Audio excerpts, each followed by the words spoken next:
Hello दोस्तों, हमारे YouTube channel market trend में आपका बहुत बहुत स्वागत।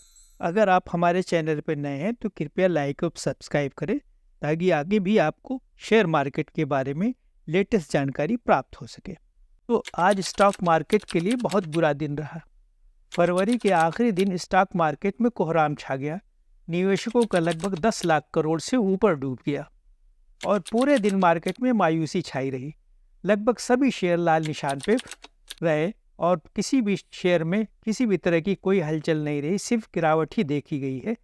किसी भी शेयर में खरीदारी नहीं हुई है, चाहे वो लार्ज कैप हो, स्मॉल कैप हो या मिड कैप हो, सभी शेयरों में गिरावट ही दर्ज की गई है।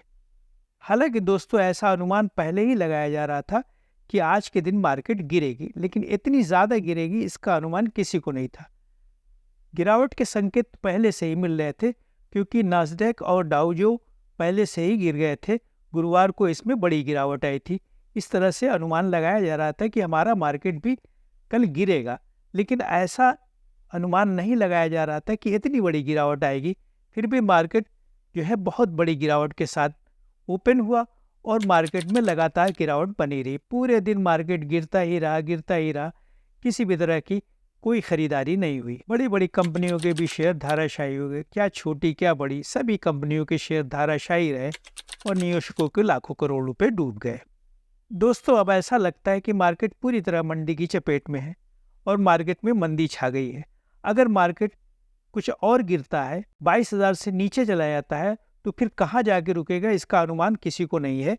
हो सकता है कि और भी गिरता जाए मार्केट, इसलिए निवेशकों को सावधान रहना चाहिए और जिनको मार्केट में पैसा लगाना है वो सावधान हो जाए और मार्केट में पैसा लगाने से पहले 10 बार सोचें कि मार्केट में पैसा हम लगा रहे हैं तो इसका क्या रिटर्न होगा, क्योंकि मार्केट किसी भी स्तर तक जा सकता है। दोस्तों, अगर मार्केट 22,000 से भी नीचे आ गया तो क्या मार्केट 21,000 पे रुकेगा या 21,000 से भी नीचे आगे 20,000 पे रुकेगा?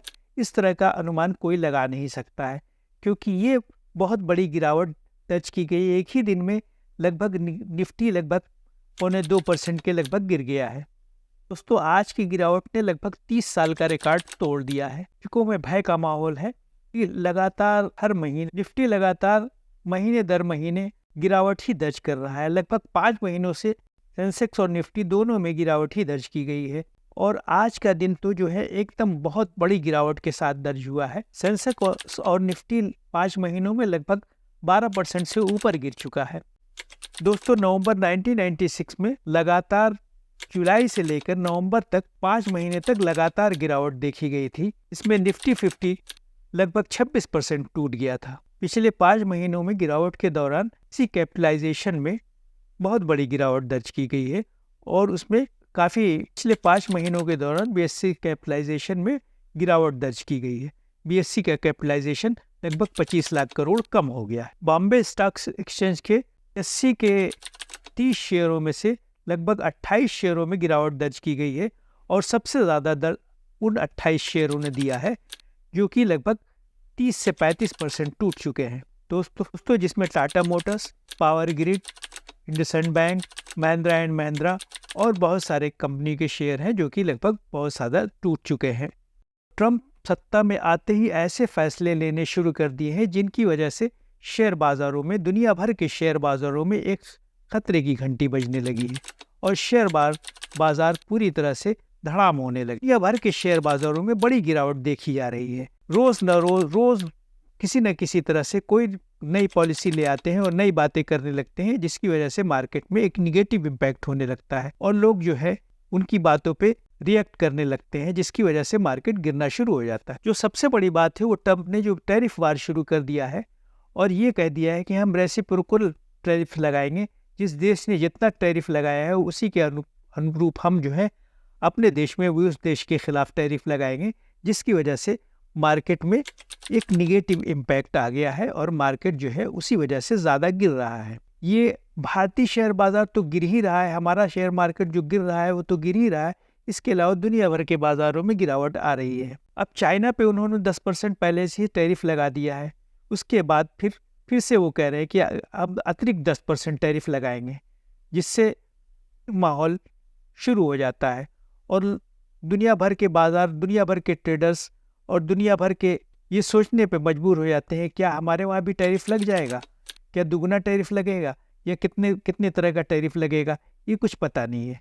तो इस तरह से हमारे बाज़ार में एक निगेटिव माहौल क्रिएट हो जाता है और जिसकी वजह से मार्केट गिरने लगता है। इसके अलावा हमारे मार्केट की वैल्यूएशन भी बहुत ज़्यादा है। स्मॉल कैप वैल्यूएशन उसकी बहुत ज़्यादा थी, जिसमें वो महंगे थे, इस वजह से उनका गिरना लाजमी था। और इसके अलावा जो है स्मॉल कैप लार्ज कैप भी महंगे थे, लेकिन अब वो धीरे धीरे करके जितनी गिरावट आ रही है वो धीरे धीरे अपनी वैल्यूएशन पे आ रहे हैं। अब जब वैल्यूएशन पे आ जाएंगे तो हो सकता है ये गिरावट थम जाए, लेकिन फिर भी हमको सावधान रहना है क्योंकि आगे क्या हो सकता है ये किसी को मालूम नहीं। दोस्तों, प्रेसिडेंट ट्रंप ने जो टैरिफ लगाने की बात कही है वो 4 मार्च से कनाडा और मैक्सिको पे लागू हो जाएगा, जिसके डर की वजह से भी मार्केट में गिरावट आ रही है। ऐसे में बड़ा सवाल ये हो गया है कि अब शेयर मार्केट को कौन बचाएगा। क्या इसी तरह से मार्केट में लोगों के निवेश जो है स्वाहा होते रहेंगे या कुछ आगे जो है मार्केट में प्रॉफिट बनेगा। अमेरिकी राष्ट्रपति ट्रंप अमेरिका ग्रेट अगेन चाहते हैं, जिसके लिए उन्होंने कई ऐलान किए हैं, जैसे गोल्डन कार्ड, वीज़ा फीस बढ़ाने से लेके टैरिफ वार और टैरिफ बढ़ाना और दूसरे तरह के और घोषणाएं की हैं जो कि आगे जाके शेयर मार्केट या किसी भी इकोनॉमी को इम्पैक्ट कर सकता है, दूसरे देशों की भी इकोनॉमी को इम्पैक्ट कर सकता है, यहाँ तक कि अमेरिका की भी जीडीपी गिर सकती है, वहाँ भी जो है इस तरह की प्रॉब्लम आ सकती है। तो ऐसे में अभी हम लोगों को क्या करना है, इस बारे में सोचना ज़रूरी है कि हम क्या करें जो कि हमारा इन्वेस्टमेंट जितना भी इन्वेस्टमेंट हमने किया है वो हमारा इन्वेस्टमेंट सेफ रहे और उसमें किसी तरह की कोई गिरावट ना आए, किसी तरह का कोई नुकसान ना हो। तो हमको इस बारे में सोचना है और हम इस तरह से क्या क्या करें जो हम यहाँ पे शेयर मार्केट में सर्वाइव कर सकते हैं। आइए चलिए हम जानते हैं कि उन उपायों को देखते हैं जो कि हम करके शेयर मार्केट में अपने आप को बरकरार रख सकते हैं या अपने आप को हम शेयर मार्केट में इस्टेब्लिश कर सकते हैं। ये सारी बातें एक्सपर्ट की सुझाव हैं। एक्सपर्ट ने ऐसा सुझाव दिया है कि अगर हम ये सारी चीज़ें करें तो हम शेयर मार्केट में अपने आप को स्थापित कर सकते हैं या शेयर मार्केट में हम टिके रह सकते हैं। तो आइए चलिए देखते हैं हम क्या क्या कर सकते हैं जिससे हम शेयर मार्केट में टिके रहें और हमको नुकसान कम से कम हो। इस गिरावट में भी हम अपना जो है इन्वेस्टमेंट बचा के इन्वेस्टमेंट को हम सही जगह पे निवेश करें ताकि हम जो है उसमें कुछ प्रॉफिट कमा सकें और उसको बचाए रख सकें। आइए चलिए देखते हैं कि हम क्या क्या उपाय इसके लिए करते हैं। आइए चलिए देखते हैं हमको क्या क्या उपाय इसके लिए करना है जो कि एक्सपर्ट बताते हैं। उस हिसाब से अगर हम अपना उपाय करते हैं तो हम अपने इन्वेस्टमेंट को बचाए रखने में सक्षम हो सकते हैं। दोस्तों, हमारे बाज़ार में गिरावट के क्या कारण है, सबसे पहले हम एक एक करके उनको जानते हैं कि हमारे बाज़ार में गिरावट आ रही है, किन कारणों से आ रही है। हमारे अपने जो कारण हैं, सबसे पहले हम उन कारणों को देखते हैं क्योंकि उन कारणों को जब हम देखेंगे तो हमको पता चलेगा कि हमारे अपनी क्या कमियां हैं, किस वजह से हमारे मार्केट में गिरावट दर्ज की जा रही है।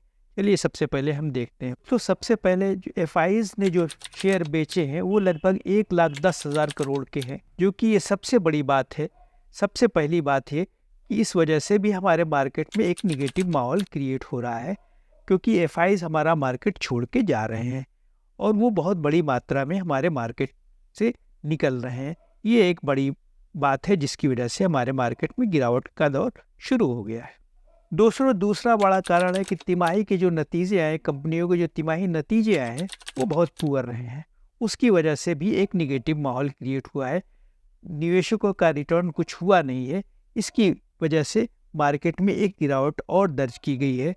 तो एफआईज और तिमाही नतीजे दोनों ने मार्केट को एक निगेटिव इम्पैक्ट दिया है। तीसरा और बड़ा कारण ये है कि जीडीपी ग्रोथ में का जो अनुमान है वो पहले से कम किया गया है और अनुमान लगाया जा रहा है कि भारत की जीडीपी ग्रोथ जो है वो कम आकी गई है, कम हो जाएगी। इसकी वजह से भी थोड़ा सा जो है निगेटिव इम्पैक्ट क्रिएट।